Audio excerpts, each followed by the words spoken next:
বিভাগের যিনি প্রধান এবং যে নির্বাহী বিভাগটি একেবারেই অনির্বাচিত এবং অনেকটা গায়ের জোরে ফ্যাসিবাদী ক্ষমতার জোরে ছিলেন, তাদের যে ফ্যাসিবাদী যে অস্ত্রের একটি প্রতিষ্ঠান হিসেবেই এটা তারা গড়ে তোলার চেষ্টা করেছেন। অনেক অবৈধ নির্বাচন, দিনের ভোট রাত্রে করা এবং ভোটারবিহীন নির্বাচন, ভোটারদেরকে ভোট কেন্দ্রে আসতে না দেওয়া, সেই ক্ষেত্রে প্রশাসনিক যে ক্ষমতা সেই ক্ষমতা ব্যবহার করা ইত্যাদি নানা বিষয় আপনারা নিশ্চয়ই প্রত্যক্ষ করেছেন, আপনারা জানেন। এবং আমরা যারা গণতন্ত্রের পক্ষে লড়াই করেছি, সংগ্রাম করেছি, আমরা প্রত্যেকেই সেটা ভুক্তভোগী।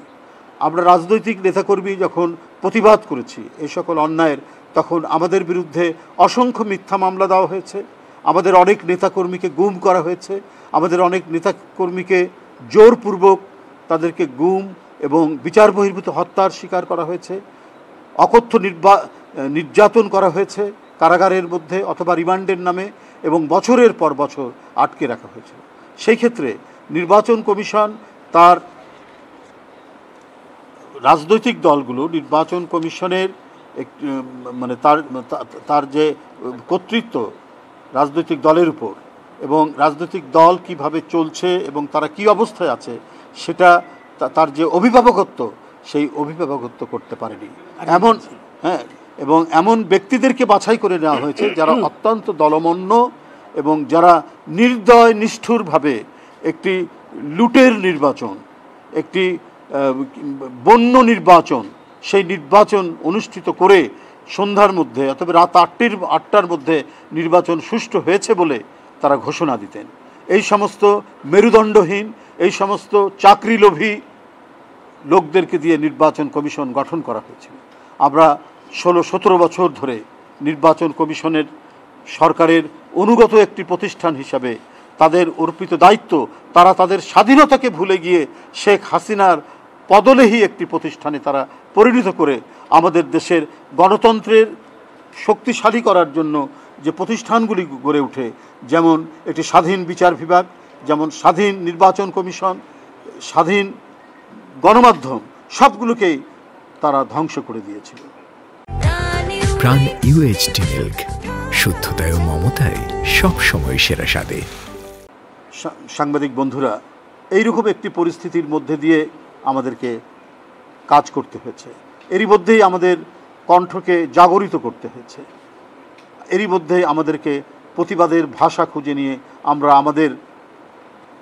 পদ্ধতি অনুযায়ী, আমরা আমাদের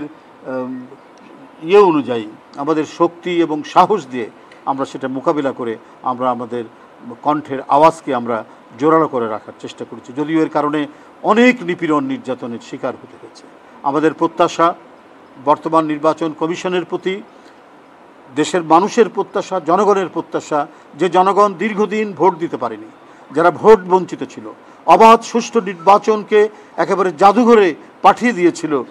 শেখ হাসিনা, সেইখান থেকে বর্তমান নির্বাচন কমিশন একটি দায়িত্বশীল ভূমিকা পালন করবে এবং অবাধ সুষ্ঠু ইনক্লুসিভ নির্বাচন অনুষ্ঠিত করার জন্য তারা যে যাবতীয়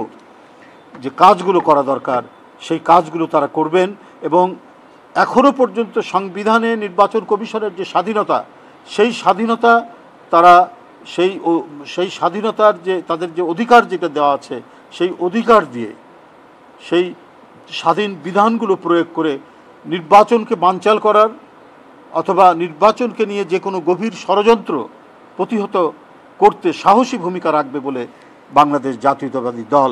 বিশ্বাস করে। বন্ধুরা আমার, মানুষের প্রত্যাশা অনুযায়ী হয়তো অনেক কিছু এখনও সম্ভব হয়ে ওঠেনি, এখনও আইন শৃঙ্খলার পরিস্থিতি ততটা উন্নত হয়নি, কিন্তু তারপরেও মানুষের মধ্যে যে আশা জেগে উঠেছে যে আমরা কমপক্ষে শেখ হাসিনার দুর্বৃত্ত পরায়ণ কোনো প্রশাসনের দ্বারা অথবা তার আইন শৃঙ্খলা বাহিনীর দ্বারা এখানকার গণতন্ত্রকামী রাজনৈতিক দলের নেতাকর্মীরা আর নিপীড়নের শিকার হবে না,